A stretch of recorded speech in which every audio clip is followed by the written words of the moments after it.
Attention, cette fiction se passe dans le sombre univers de Warhammer 40 000, et dans la société plus sombre encore des Eldar Noirs, ou Drukhari, de cruels pillards se nourrissant de la souffrance des plus faibles. Il y abordait de nombreux sujets sensibles, tels que la violence physique et psychologique, la torture et autres actes sadiques. Cette œuvre s'adresse donc à un public averti et adulte.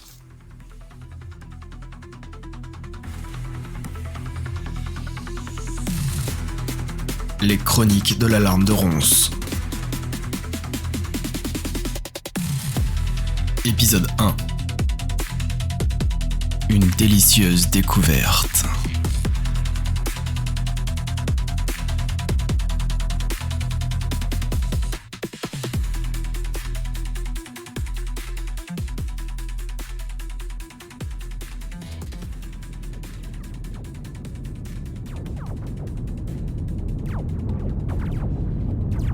Ils étaient pilonnés, presque totalement allongés par terre, cherchant le moindre couvert que pouvait offrir l'énorme cadavre qui bloquait le couloir. Le Sybarite Sharktan, ainsi que son escouade de guerriers Kabalites, étaient immobilisés par le feu nourri qui provenait de l'autre extrémité de ce couloir sombre. Là-bas, une demi-douzaine de guerriers Kabalites ennemis, alliés à la coterie du chemin sanglant, les arrosaient de leurs fusils éclateurs. Sharktan savait que ce n'était qu'une question de secondes avant que des armes plus lourdes arrivent en renfort et pulvérisent le maigre couvert qu'ils avaient. Un corps de monkey, ou humain comme ils aimaient à s'appeler, avait été modifié par ces brutes primitives pour en faire un de ces Space Marines. Capturé lors d'un énième raid, cette bête stupide avait été encore modifiée par l'émoncule génial de cette coterie pour faire cet amalgame de chair et d'os monstrueux qui faisait maintenant office de couvert. Sans le fusil blaster de KR-8, il aurait été impossible à arrêter. Maintenant, ce n'était plus qu'un tas de chair sanguinolente qui se réduisait doucement au fur et à mesure que les tirs ennemis le hachaient en morceaux. Il vit soudainement Sang Tzu se relever, le fusil épaulé. Il n'eut à peine le temps que de lâcher une rafale avant de se faire perforer d'une centaine de minuscules points d'impact. Il tomba net et se mit à convulser par terre, alors que le poison puissant des munitions éclateuses se répandait dans son corps. KR-8, allongé derrière lui, éclata de rire. Sharktan tourna son regard noir vers elle. Son visage pâle, à moitié brûlé par une énorme cicatrice, se referma aussitôt. Oui, cette tentative d'assaut et cette mort étaient risibles, et la douleur de Sang Tzu irradiait dans le corps de tous les Drukhari proches comme un feu de cheminée réconfortant dans le froid de l'hiver. Mais contrairement à cet idiot, Sharktan ne venait pas de sortir d'une cuve d'incubation. Il avait déjà combattu de nombreuses fois, contre des ennemis divers et à travers des dizaines d'années, et il savait évaluer une situation de combat rapidement et efficacement. C'était d'ailleurs grâce à cela, ainsi qu'à sa cruauté et son ambition démesurée, qu'il avait réussi à se frayer un chemin sanglant jusqu'à ce poste de Sybarite d'une escouade de la cabale de la langue venimeuse. Et son analyse de la situation était claire. Ils étaient dans une mer de noir. Sharktan regarda vers ses subordonnés. Tous étaient allongés par terre comme lui et attendaient un ordre ou la mort, selon ce qui viendrait avant. « Maître, devrions-nous nous replier ?» demanda Gorfak sur le vocal. « Ce lâche !» pensa Sharktan. « Évidemment que c'est lui qui propose cela. Idiot et lâche !» Sharktan allait ordonner un repli. Mais maintenant que cet imbécile l'avait suggéré, s'il acceptait, alors ce serait comme suivre l'ordre de ce couard. Ne pouvait pas afficher une telle faiblesse. Autant mourir ici. Non, souffla-t-il. Grenade. Il me reste une grenade fantasme. Mais mon lanceur est mort, répondit Presdani. Une grenade fantasme. L'idée était en train de germer dans son esprit. Ces grenades lâchaient un gaz violet qui plongeait quiconque en inhalait dans des rêves fantasmagoriques puissants, les plongeant au pire dans un sommeil profond, ou au mieux dans une transe remplaçant la réalité. Les ennemis lâchaient alors leurs armes, ou mieux encore, les tournaient contre leurs alliés. Il était risqué de l'utiliser ici, dans ce couloir étriqué, d'autant que les guerriers étaient loin, très loin au bout de ce couloir, hors de la portée de jet, sans propulseur. Et il avait une idée. « Casque !» ordonna Sharktan. Tous s'exécutèrent immédiatement, enfilant en un mouvement agile les longs casques coniques des guerriers Kabalites. La plupart avaient des cimiers de poils verts vifs, le tout sur une armure bleu nuit, typique de la cabale de la langue venimeuse. « Presdani, lance-la vers moi. La comète à 3 queues perfore le solitaire rayeur. » Le langage à Eldari est un langage complexe, adapté à l'esprit rotor et sensible de ces xénos. Composé de milliards de métaphores, il est difficilement traduisible pour un public manqué.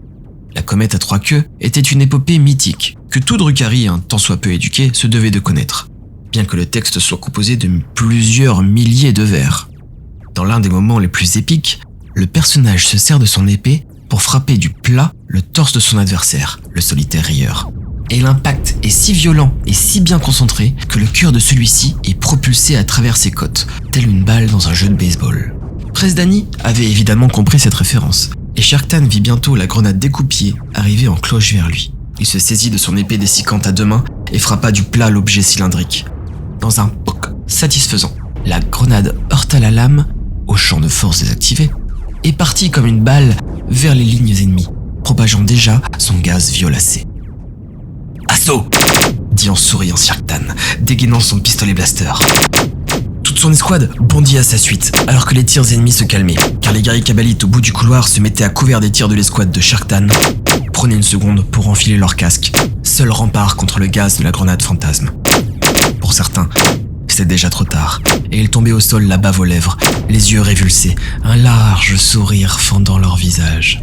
Chanceux, pensa Sharktan, alors qu'il avalait la distance qui les séparait en quelques grandes enjambées agiles. Mais pour la plupart, cela n'avait été une gêne d'à peine une seconde, et ils tiraient désormais avec précision dans l'espoir d'arrêter leur charge. Sharktan sentit quelques éclats exploser contre sa cuirasse, mais voyait déjà des Drukari ennemis s'effondrer sous les tirs de sa propre escouade. Il était temps, des renforts arrivaient. Un guerrier kabbalite ennemi portait péniblement un canon sombre aussi grand que lui. Il écarta ses jambes et se posta en position de tir, lorsque soudain toute sa partie supérieure disparut dans un nuage de sang. KRR était son blaster, sut-il tout de suite. Des rires cruels éclatèrent dans le canal Vox.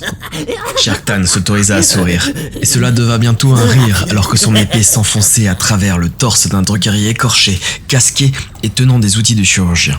Une gorgone. Il tourna sur lui-même et trancha en deux son ennemi, puis sauta à pieds joints sur son corps alors qu'il s'écroulait au sol. Tout autour de lui, le corps à corps faisait rage, mais il voyait ses ennemis reculer. L'un d'eux tenta de fuir. Il fit un tir réflexe de son pistolet blaster.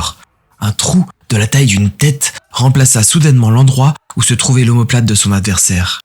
Il n'eut même pas le temps de souffrir et s'effondra comme une poupée dont on avait coupé les fils. Dommage, pensa le Drukari, toujours affamé de souffrance.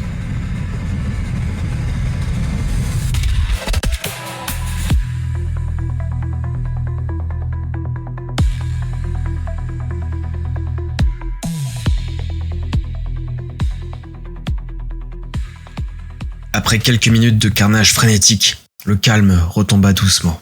Sharktan regarda autour de lui.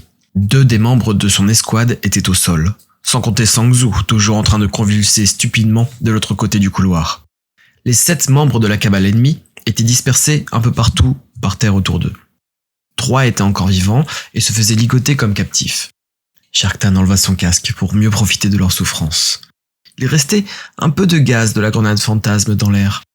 Son nez se mit à picoter et il sentit un fourmillement dans les jambes. Une chaleur dans le bas-ventre et une vague de plaisir l'inonda. Il plissa les yeux doucement. Sa respiration se fit plus forte. Il entendit un petit gargouillis non loin de ses pieds. La gorgone, au sol, tranchée en 2, agonisait lentement. Impressionnant, pensa le sybarite. Il l'enjamba et s'accroupit sur son torse. Il enleva le masque de métal lisse qui recouvrait son visage. Celui-ci était affreusement mutilé, sans peau comme le reste du corps. Il n'avait plus de lèvres, ni nez, ni paupières, et des câbles qui sortaient de ses joues et tempes étaient reliés au masque sensoriel. Les Gorgones étaient des Drukari qui avaient fait le choix de la coterie, dans l'espoir de devenir un jour des émoncules. Ces derniers étaient des chirurgiens de génie, manipulant des connaissances en génétique, biologie, ésotérisme et d'autres savoirs sombres interdits. Ils étaient capables de ressusciter un Drukari entier à partir d'un simple morceau de corps, de transformer un corps frêle et fragile d'Eldar en une masse de chair et de muscles plus massifs que le plus gros des Ogrines, ou encore de canaliser les souffrances dans des appareils qui les démultipliaient et les diffusaient tout autour d'eux. Dans l'espoir d'acquérir un jour ce savoir, des milliers de Drukari faisaient un jour le choix de rejoindre une coterie et de se mettre au service d'un émoncule. Ceux-ci les modifiaient alors personnellement, sans se soucier de leur consentement, selon leur bon plaisir. Bras supplémentaires, muscles disproportionnés, mains remplacées par des outils de chirurgie, telles étaient les modifications les plus courantes. Et pourtant les Gorgones acceptaient cela avec plaisir, espérant un jour acquérir toutes les compétences de son maître, ou au pire, se délecter de cette souffrance unique qu'on leur infligeait. car les Drukhari étaient maudits. Depuis la chute de leur race et la création de Slaanesh, celle-ci réclamait leurs âmes. Une âme Eldar est comme une flamme dans la nuit pour le prince des excès. Elle brille intensément, et le dieu du chaos ne désire rien de plus que de les consommer. Les cousins des vaisseaux mondes avaient fait le choix d'emprisonner cette flamme dans des pierres esprits et de se concentrer sur des modes de vie astringents. Pas les Drukhari. Dénués de pouvoir psychique, ils ne pouvaient se réfugier dans les pierres esprits. Mais cachés dans la toile, ce monde entre le nôtre et celui du Warp, les Drukhari se vautraient dans les excès et les plaisirs, brillant encore plus fort aux yeux de Slaanesh. Au lieu d'avaler leurs âmes d'une bouchée goulue, celles-ci les aspiraient doucement comme on sirotait de délicieux cocktails. Les Drukhari s'affaiblissaient donc lentement s'ils n'alimentaient pas cette flamme en eux. Et une seule chose ne pouvait la nourrir, la souffrance. La peur, la douleur, le désespoir, toutes ces émotions si puissantes et pures irradient en eux comme une flamme douce et les régénèrent. Littéralement. La peau rajeunit, les os se ressoudent et se renforcent, leurs muscles gonflent sous l'effet de la douleur. Celle des autres, mais aussi de la leur. D'où le chemin emprunté par ces gorgones.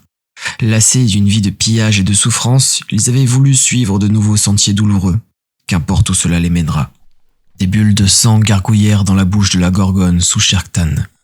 Il baissa les yeux pour regarder son corps tranché en deux. Le sang coulait de moins en moins vite. Ce sera bientôt fini. Était-il né homme ou femme? Son corps, sans peau, sans gras, gonflé de stéroïdes, aurait pu être l'un ou l'autre. Ils plongeaient leurs regards l'un dans l'autre. La gorgone écarquillait ses yeux, sans paupières, injectés de sang et de terreur. Le sybarite observait avec délice le dernier souffle, l'agonie ultime. Il sentait la peur de cette dernière monter. Elle devait réaliser qu'elle allait mourir, une fois pour toutes, que cette fois, on ne la ramènerait pas. Cette fois, son maître ne sera pas là pour la reconstruire. C'était le point final de son existence. Combien de temps avait-elle vécu? Des siècles? Des millénaires? Elle convulsa. Sharktan sourit. Ça y est, pensa-t-il avec extase. Sa douleur, sa panique, c'était incroyable. Il savoura ses derniers soubresauts. Ce n'est pas tous les jours que l'on pouvait savourer un tel spectacle. Pas tous les jours, mais presque, en tout cas comme Orag. N'empêche que cela avait une autre saveur qu'un Monkey implorant pour leur dieu empereur. Un dernier gargouillis, un dernier spasme, et le corps s'immobilisa. Plus rien, plus qu'un autre corps froid sans intérêt. La chaleur de la douleur disparut, et le froid du manque rentra à nouveau en Sharktan, qui se releva et regarda autour de lui. Des bruits de pas résonnaient au loin sur le carrelage froid. Une autre escouade arrivait en courant. En un coup d'œil perçant, il reconnut le toupet vert et l'armure bleu nuit de la cabale de la langue venimeuse, la même cabale que la sienne. Il reconnut même cet étron de Philas Turcosé, le sybarite de cette escouade, toujours sur ses talons pour le laisser encaisser le feu ennemi, mais toujours prêt à le doubler lorsque les choses se tassaient afin de récupérer la gloire pour lui. Sharktan dégaina son pistolet en menace silencieuse. Alors que l'escouade doublait la sienne, Philas cracha « Alors, Sharkt, on se fatigue ?» et il éclata de rire. Sharktan brandit son pistolet droit vers lui soudainement, tuant ce rire net.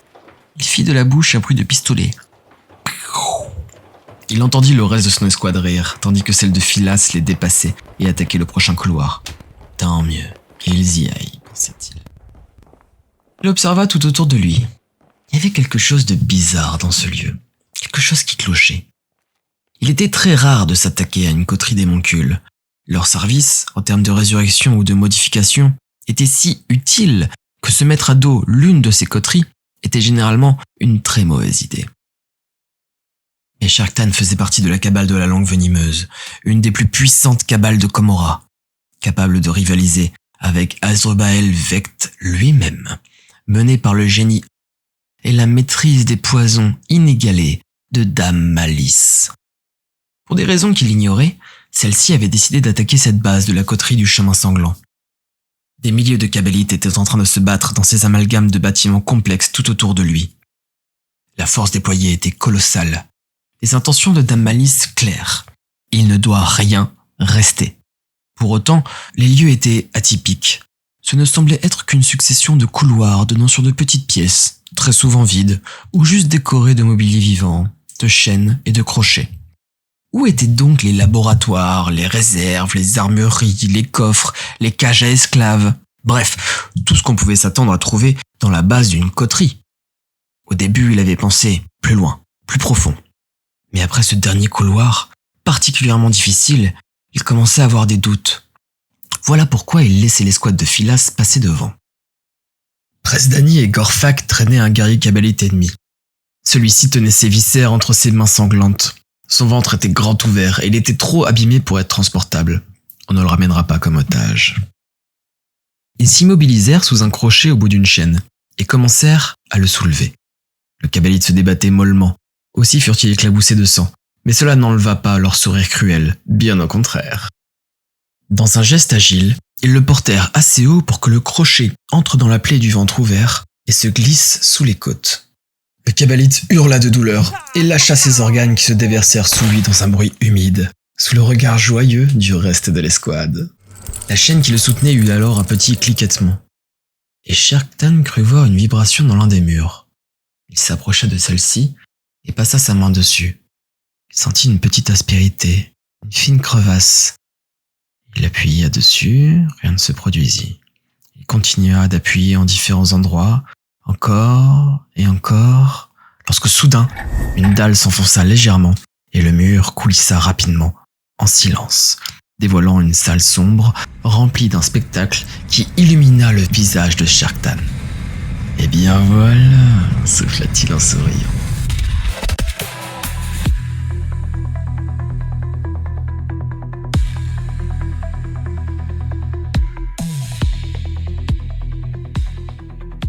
La pièce était baignée d'une lumière verte et orangée, à moitié dans les ténèbres, comme toute chose à Comorra.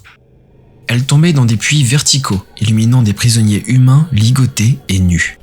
À l'intérieur de la pièce, tout autour de ces captifs, des établis étaient couverts de machines complexes, ressemblant à des alambics ou une usine à gaz sophistiquée. Le sol et toutes les surfaces étaient souillés de sang séché, noir et gras. Les victimes attachées dans cette place étaient liées à des sphères couvertes de pointes, le dos plaqué dessus, les membres écartés au maximum pour être attachés ensemble de l'autre côté de la sphère. De diverses parties de leur corps perçaient des épines d'une sorte de ronce dorée. Les cages thoraciques se soulevaient rapidement. Les captifs étaient comme essoufflés. Ils transpiraient, vivants, mais visiblement dans une grande douleur. Sherktan s'approcha. La plante devait pousser à l'intérieur de ces malheureux et semblait les utiliser comme un simple pot de fleurs vivant. Il ne connaissait pas ce type de plante, et alors qu'il posa sa main sur le torse nu et secoué de spasmes devant lui, il sentit un bien-être intense, une douleur si violente que c'était comme toucher le soleil. Quoi qu'il leur arrivait, c'était délicieux. « De l'essence d'agonie !» s'écria Cosidrion, le porteur du canon venin. Voilà une information utile, pensa Sherktan. Cosidrion s'y connaissait en poison. Il aimait varier les munitions de sa longue arme fine afin d'être le plus efficace selon les cibles possibles, ou d'en varier les symptômes. L'essence d'agonie est une ressource très recherchée. On pouvait en faire des munitions qui faisaient hurler de douleur ceux qu'elles touchaient, mais on pouvait aussi la consommer de façon récréative, un peu plus diluée, afin d'expérimenter des sommets de douleur sans aucune conséquence physique. Sans même mentionner toutes les applications pour assassiner, empoisonner, manipuler, menacer, torturer, bref, c'était un produit véritablement incroyable. La demande était très forte et le stock toujours très bas. Mais quel était le lien avec ces esclaves percés de ronces? Détail, exigea Sherktan. Cosidrion s'approcha de son sybarite. Il avait le canon posé sur l'épaule droite et le casque sous le bras gauche. Il avait le crâne rasé, une seule longue natte verte sur le côté. Son visage était fin, avec ses yeux en amande totalement noirs, tournés de cette façon si alien qu'ont les Aeldari. Ses lèvres étaient largement fondues, comme si quelque chose en avait croqué un bout. Ses dents jaunes et pointues étaient de fait toujours partiellement visibles. Cette plante pousse dans le corps de la victime et consomme ses nerfs. En faisant cela, elle envoie une douleur colossale dont elle se nourrit comme une source d'énergie. Quand elle finit de tuer son porteur, on l'extrait en tirant sur les pouces qui ont percé. Cette plante, on peut ensuite la distiller pour en extraire son essence. L'essence d'agonie, compléta Sharktan, en touchant le bout d'une pousse dorée qui avait traversé le nombril de l'humain émacié qui était ligoté sous ses doigts. Celui-ci tentait de se tourner pour observer Sharktan. Son regard était autant chargé d'espoir que de terreur. Sharktan plongea son regard dans celui de cette créature pathétique. Ouais, il y avait bien de l'espoir. Il devait sacrément souffrir pour que l'arrivée d'un sybarite Drukhari soit un signe d'espoir pour cette créature. « Ramassez tout ce que vous pouvez et ramenez cela à A-Town. » C'était le nom de leur saccageur, l'épine dans la langue noire des Drukhari. « Cachez le maximum et faites vite, car... » Un souffle de nuages jaune moutarde se déversa soudainement droit vers lui. Sharktan bondit de façon réflexe, poursuivi par ce nuage toxique. L'esclave, ne pouvant fuir, se le prit de plein fouet et commença immédiatement à se liquéfier, alors qu'une nécrose monstrueuse et rapide le dévora de l'extérieur vers l'intérieur. Shark se redresse et voit la plante fondre tout autant, et ainsi qu'un deuxième esclave. Des millions de crédits qui disparaissent sous ses yeux. Fou de rage, il tourne son regard vers l'origine de ce tir. Un humanoïde colossal se tenait debout, avec une épée de la taille d'un Drukhari dans la main droite.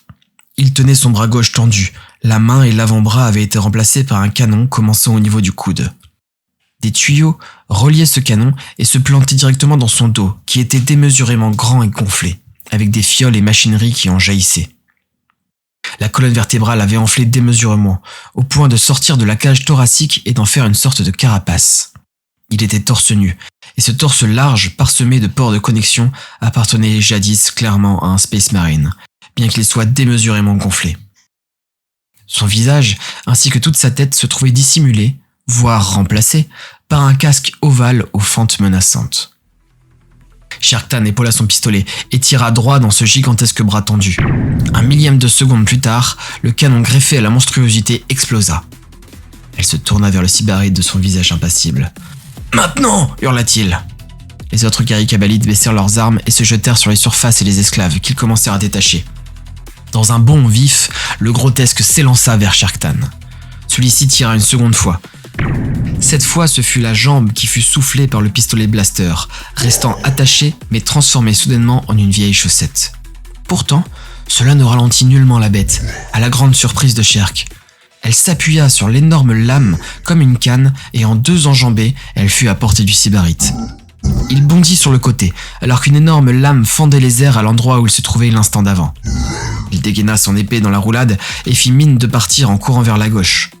Lorsque le grotesque se tourna pour s'élancer derrière lui, Sharktan posa soudainement son pied sur l'un des esclaves attachés pour changer brutalement de direction.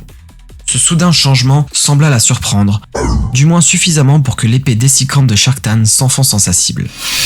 Cette épée, d'une incroyable technologie, avait la capacité de détruire toute humidité instantanément, transformant toute surface organique en une poussière sableuse. Un nuage de poussière explosa donc du torse du grotesque, alors que la lame se plongeait dans les chairs molles, et il bougea pour prolonger cette griffure latéralement jusque sous le bras. Lorsqu'il s'éloigna et se retourna, il vit qu'un cratère avait remplacé la balafre qu'il avait taillée. La bête tituba, son cœur pompait de façon visible, les chairs tentaient désespérément de cicatriser. Il fit un autre pas, le sang se déversait désormais à gros bouillons, il semblait se dégonfler comme un ballon pour devenir une simple carcasse. Sharktan se redressa et sourit. Son adversaire ne semblait pas souffrir, aussi cela faussait-il le spectacle. Mais celui-ci restait beau pour autant. C'était vraiment une mort spectaculaire, et il savait apprécier les petites choses de la vie. La bête s'écrasa au sol. Il en détourna immédiatement son attention, comme un enfant d'un jouet cassé. Son escouade l'avait vu faire, et il lisait la crainte dans leurs yeux. Il se dit qu'il avait réussi à implanter dans toutes ses têtes une idée qui assaillerait son autorité. Quelque chose comme « il est coriace ce salopard ». Du moins c'est ce que son ego surdimensionné lui chuchotait à ce moment. Il bomba son torse et rengaina lentement. Les membres de l'escouade finissaient de détacher les esclaves. Les fioles étaient collectées et jetées dans de grands sacs. Tout ce qui était portable et utile était embarqué sous les instructions de Cosidrion. Bientôt, ils s'élançaient tous dans les couloirs, le bâtiment pillé. Ils avaient couvert d'un linge les esclaves sanguinolents qu'ils portaient deux par deux. Seulement 3 de ces esclaves infectés.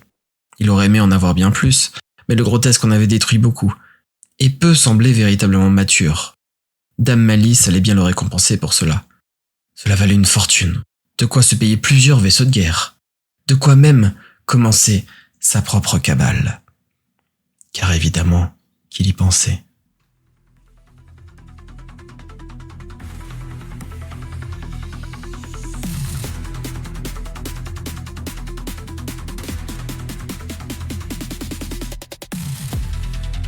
C'était l'épisode 1 des Chroniques de la Larme de Ronce. Si cela vous a plu, merci de le partager à d'autres fans de cet univers. C'est le meilleur moyen de promouvoir mon travail qui s'adresse à un public si niche. Et pour ne pas rater les prochains épisodes ou futurs projets, n'oubliez pas de vous abonner. À bientôt!